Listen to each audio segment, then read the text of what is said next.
Never quite sure how to take yellow foliage plants in the landscape. If they're weakly yellow, I feel like the plant looks anemic.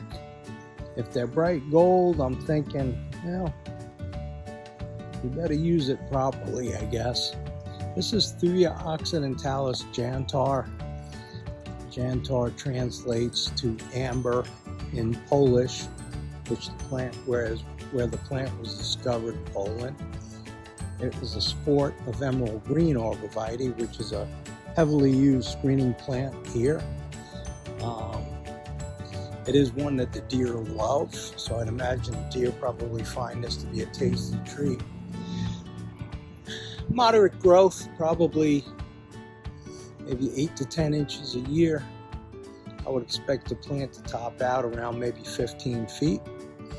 Well-drained soil and full sun if you want that real gold color.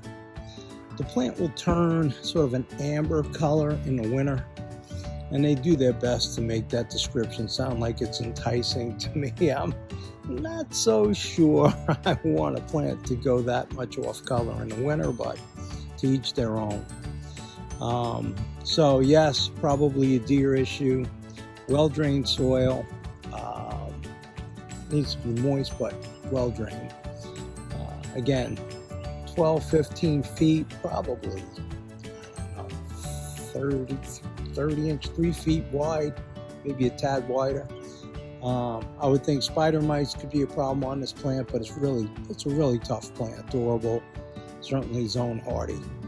So if you're looking for a screen pop in the landscape, Thuja occidentalis Jantar might be the ticket.